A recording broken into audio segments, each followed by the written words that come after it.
आज अध्ययन कर रहे हैं कक्षा 8 की सामाजिक विज्ञान की पाठ्यपुस्तक संसाधन और विकास से अध्याय 3 खनिज और शक्ति संसाधन के अंतर्गत भाग 13 में चर्चा करेंगे परमाणु ऊर्जा, न्यूक्लियर एनर्जी की। तो कॉपी पेंसिल लेकर हो जाइए तैयार। सबसे पहले बच्चों ये जानेंगे कि परमाणु ऊर्जा, जो नाम से पता है, ये परमाणु ऊर्जा के स्रोत क्या हैं। ये रेडियो एक्टिव पदार्थ होते हैं, क्या है, जिसमें यूरेनियम है, थोरियम है, उनका विखंडन होता है प्रक्रिया से, और उस प्रक्रिया के माध्यम से उनके नाभिकीय विघटन के अंतर्गत जो ऊर्जा निकलती है, उस ऊर्जा का इस्तेमाल विद्युत उत्पादन करने में किया जाता है। और आपको जानकारी दे दूं कि भारतवर्ष में 3% ऊर्जा का उत्पादन परमाणु ऊर्जा से हो रहा है। नोट कीजिए इसकी सबसे पहले परिभाषा कि परमाणु ऊर्जा होती क्या है। परमाणु ऊर्जा प्राकृतिक तौर से प्राप्त रेडियो सक्रिय पदार्थ, यानी कि ये प्रकृति में उपलब्ध हैं, खनन के माध्यम से निकाले जाते हैं। यूरेनियम है, थोरियम है, मोनोजाइट, सैंड है, ये सब रेडियो एक्टिव सब्सटेंसेस होते हैं जो खनन के माध्यम से निकाले जाते हैं। क्या क्या है, नाम नोट कर लीजिएगा, यूरेनियम और थोरियम, ये दो का विशेष रूप से आप नाम याद रखिएगा। प्रश्न आता है कि स्रोत कौन कौन से हैं, तो आप बता सकते हैं रेडियो एक्टिव में यूरेनियम और थोरियम इसके स्रोत हैं। के परमाणुओं के केंद्रक, मैंने क्या बताया था, जैसे ये उदाहरण किसका है, ये यूरेनियम है। अब यूरेनियम है, आप इसमें देखेंगे इसका जो केंद्रक है या इसका विखंडन होता है, विखंडन होने के बाद इसमें संग्रहित जो ऊर्जा होती है उस ऊर्जा की प्राप्ति की जाती है। ये एक उदाहरण किसका दिखाया गया है, ये न्यूक्लियर पावर प्लांट है, न्यूक्लियर पावर प्लांट है। ऐसे भारत में कई प्लांट्स की अभी हम चर्चा भी करेंगे जिनके अंतर्गत परमाणु ऊर्जा तैयार की जा रही है। आगे देखते हैं, यूरेनियम अभी जिसकी बात की थी और थोरियम जैसे पदार्थ नाभिकीय रिएक्टरों में, नाभिकीय रिएक्टर होते हैं, रिएक्टर मतलब बड़े बड़े फर्नेस होते हैं, बड़ी बड़ी भट्टियां होती हैं, और उसके अंदर यूरेनियम, थोरियम ये डाले जाते हैं, और उसके बाद उसका क्या होता है, विखंडन, उसका केंद्रक का विखंडन होता है। और उस विखंडन के, ये बहुत एक वैज्ञानिक तकनीक है। आप उच्च कक्षाओं में जब 11वीं क्लास में जाओगे तो विज्ञान विषय लोगे, तब इसके बारे में डिटेल में आपकी जानकारी और विस्तार में आपको मिलेगी वहाँ पर। तो यहाँ पर इतना याद रखिए, ये यूरेनियम है, ये नाभिकीय रिएक्टर है। आप ये चित्र में देख रहे हैं, ये पुस्तक में भी आपके दिया हुआ है, ये आपका क्या है, न्यूक्लियर रिएक्टर है, न्यूक्लियर रिएक्टर है ये, यानी कि एक प्रकार से आप याद रखिए भट्टी है ये। इस भट्टी में क्या किया जाता है बच्चों, वो यूरेनियम थोरियम को डाला जाता है, वह एक विघटन होता है, विघटन होने के बाद उसमें क्या है, विघटन के द्वारा उसमें से क्या निकलती है, ऊष्मा निकलती है, और वह ऊष्मा उसके बाद क्या है, उसमें छड़ें लगी रहती हैं उसको कंट्रोल करने के लिए। उसमें फिर पानी डाला जाता है, और पानी क्या हो जाता है बच्चों, गर्म हो जाता है, क्योंकि उसमें ऊर्जा संचय होती है यूरेनियम में। और गर्म होने के उपरांत वह जल वहाँ से एक पाइप के थ्रू आगे जाता है, और आगे जाने के बाद वह इतना ज़्यादा गर्म हो जाता है कि वह जल से क्या बनने लग जाती है, भाप, वाष्प में परिवर्तित हो जाता है। और वाष्प में परिवर्तित होने के बाद आगे चैम्बर में क्या लगे रहते हैं, टरबाइंस लगे रहते हैं। अब भाप क्या करेगी, जैसे पहले हमने पढ़ा ताप विद्युत में पढ़ा, अन्य भूतापीय ऊर्जा में पढ़ा, वहां पर भी क्या है, वाष्प भी बन रही है गर्म पानी डाल, और गर्म पानी से वाष्प बनने के बाद वो टरबाइन को क्या देती है, गति प्रदान करती है, और टरबाइन क्या करते हैं, घूमने लग जाते हैं, और टरबाइन से फिर क्या है, जनरेटर, और जनरेटर के बाद क्या है, विद्युत का उत्पादन, ट्रांसफार्मर से आगे विद्युत प्रसारित कर दी जाती है। तो बहुत तकनीक यानी कि कुशल प्रौद्योगिकी के माध्यम से ही इस ऊर्जा का इस्तेमाल किया जा सकता है। वो बहुत पहली एक अनुकूल इसकी शर्त, बहुत ज़रूरी शर्त है, नोट कर लीजिएगा। ये रिएक्टर हो गया, गर्म पानी आप ये देख रहे हैं यहाँ से जा रहा है इस तरीके से, ये नीचे गया पाइप के थ्रू। अब यहाँ से इस पाइप से ये क्या है, भाप बन रहा है, यहाँ से क्या बनेगा, वाष्प, वाष्प में बदल जाएगा। और फिर ये देखिए, ये है टरबाइन, ये क्या है, टरबाइन, यानी कि हर जगह पवन चक्की है, बाकी सब में भी हमने चर्चा की, जितने भी गैर परंपरागत ऊर्जा के स्रोतों की चर्चा की, सब में टरबाइन को गति देने के लिए टरबाइन की गति का स्रोत अलग अलग हो सकता है। यहाँ भाप है, कहीं जल है, कहीं पवन है, अलग अलग स्रोत हो सकते हैं। परिणाम ऊर्जा प्राप्ति करना, ये सबका परिणाम। तो टरबाइन है, ये चक्रे देख रहे हो आप, समझ गए हैं अब। फिर जनरेटर लगा रहता है, फिर ट्रांसफार्मर, और ये फिर देखिए इस तरीके से विद्युत का उत्पादन किया जाता है। कितना योगदान है भारत में ऊर्जा का, यानी कि 3% हम न्यूक्लियर पावर रिएक्टरों से 3% ऊर्जा प्राप्त कर रहे हैं।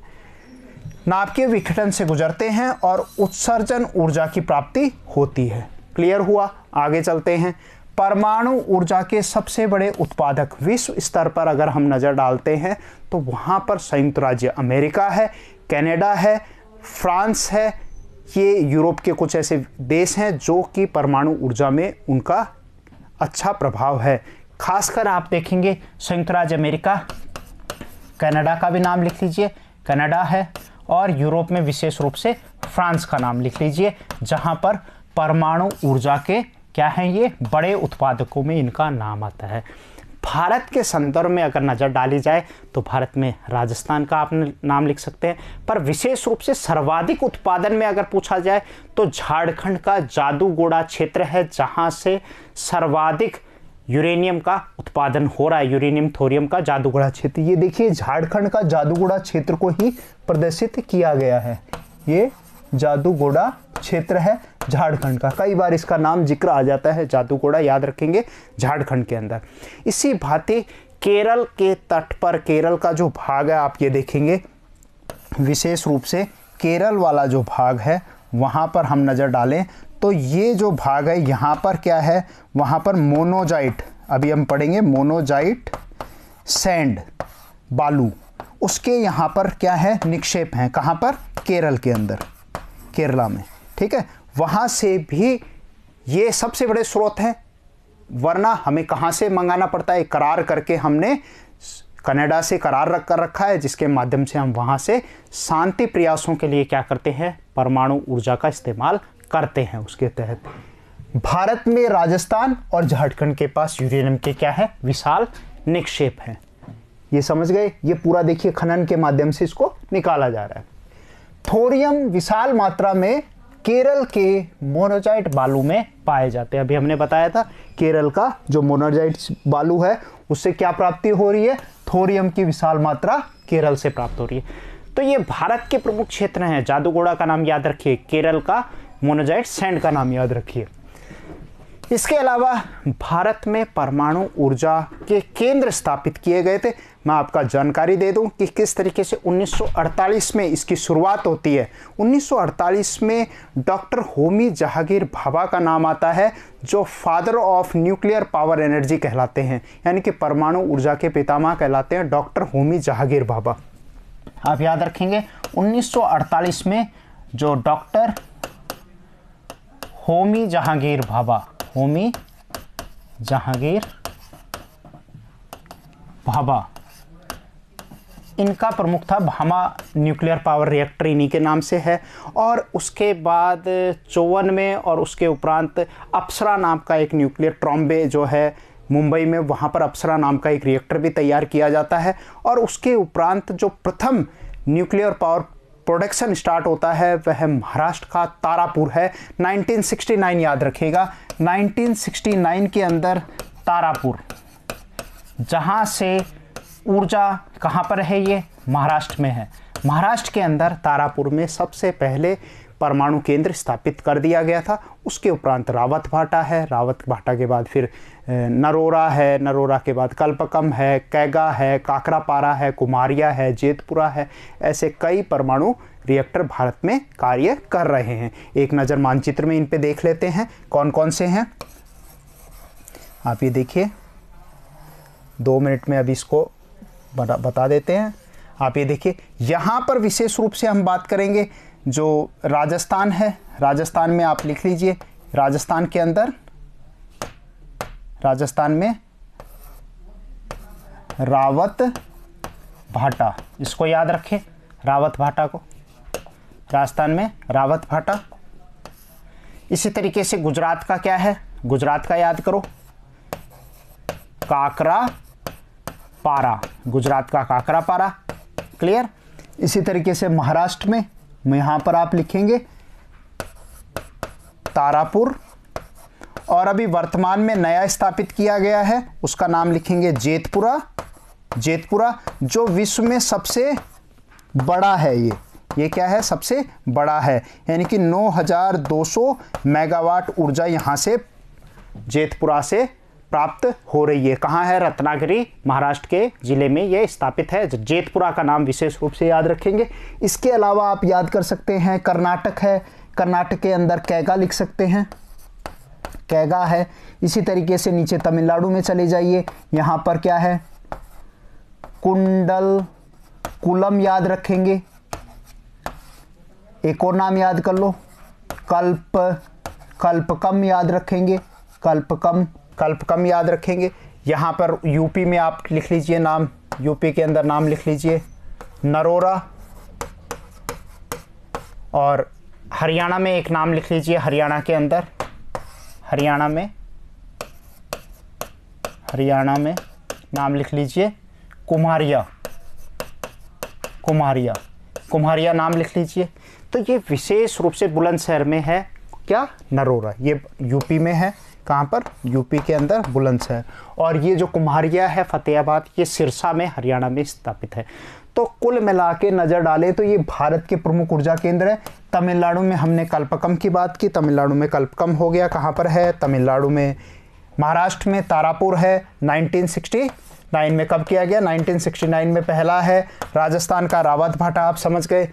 उत्तर प्रदेश का नरोरा है बुलंदशहर में, कर्नाटक का कैगा है, गुजरात का काकरापारा है, और कुंडलकुलम तमिलनाडु में हमने पढ़ा। इसी तरीके से हरियाणा में कुम्हारिया फतेहाबाद है, और जेतपुरा सर्वाधिक उत्पादन कर रहा है। तो ये कुछ विशेष परमाणु ऊर्जा केंद्र हैं जो भारत में स्थापित किए गए हैं। ये केरल के मोनोजैट बालू के क्षेत्र को आप देख सकते हैं किस तरीके से वहाँ इसके निक्षेप उपलब्ध है, जो रेडियो एक्टिव थोरियम यहाँ से प्राप्त किया जाता है रॉ मटेरियल, कच्चे माल के रूप से परमाणु ऊर्जा बनाने में। आखिर में देखते हैं परमाणु ऊर्जा के कुछ लाभ और हानियां हैं, उस पर एक नज़र डालते हैं। सबसे पहले लाभ देखेंगे, बड़ी मात्रा में ऊर्जा का उत्पादन। जैसा कि हमने बात किया 3% ऊर्जा हम क्या है, परमाणु ऊर्जा से भारत प्राप्त कर रहा है। क्लियर बच्चों? हानि में देखेंगे कि यहाँ से रेडियो एक्टिव सब्सटेंस जो होते हैं वो प्राप्त होते हैं। और आपको जानकारी दे दूं कि यह एक प्रकार से गैर परंपरागत ऊर्जा का स्रोत है जो नवीकरणीय नहीं है। ये एक इसकी कमी है। बाकी सभी नवीकरणीय हैं, ये नवीकरणीय नहीं है, परंतु ये उपलब्ध तो पहले से थे, पर तकनीक अब आई तो इसको गैर परंपरागत ऊर्जा के स्रोतों में परमाणु ऊर्जा को शामिल किया जाता है। बाकी इससे संबंधित कैंसर संबंधी कई रोग हो जाते हैं। रेडियो एक्टिव सब्सटेंस जब फैल जाते हैं तो उस क्षेत्र में आनुवांशिक रोग होने लग जाते हैं। तो ये एक समस्या है। जिन इलाकों पर इसको स्थापित किया जाता है वहाँ से लोगों को विस्थापित होना पड़ता है दूर, और प्रकृति के लिए तो एक हानि है ही साथ के साथ। नोट कर लीजिए, रेडियो एक्टिव जो वृत्त है यानी कि जो वेस्ट है, वेस्ट को उत्पन्न करता है, खर्चीला है, ठीक है। फायदे में आप देख सकते हैं सस्ती तकनीक है, और जो हम जीवाश्म ईंधन काम में ले रहे हैं उससे तो बेहतर है, प्रदूषण नहीं कर रहा है। ये एक खास फायदा है इसका। सल्फर डाइऑक्साइड का इमिशन नहीं होता है, कार्बन डाइऑक्साइड भी नहीं हो रही है, और सेफ अंडर नॉर्मल कंडीशन, और small amount of fuel use to less transport needed.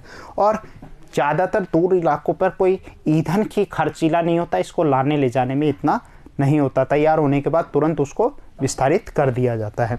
नुकसान में देख सकते हैं, एक तो खर्चीला अभी पढ़ा हमने, नॉन रिन्यूएबल है, यानी कि क्या है, इसको रिन्यू नहीं, नवीकरणीय, गैर नवीकरणीय है ये, इसको याद रखेंगे, ये विशेष है, नवीकरण नहीं कर सकते। और रेडियो एक्टिव पदार्थ उत्पन्न होते हैं, और साथ ही साथ कैंसर जैसे रोग हैं, और कई आपदाएं, खासकर जो मानवकृत आपदाएं आने में इसका योगदान रहता है। अगर यहीं कहीं रिसाव हो जाता है तो उससे कई ऐसे हानिकारक कैंसर जैसे और स्किन संबंधी, चमड़ी संबंधी कई रोग होने का खतरा बना रहता है। तो साथ के साथ जिस ऊर्जा के फायदे भी हैं और उसके नुकसान भी हैं। इसी के साथ नमस्कार, जय हिंद।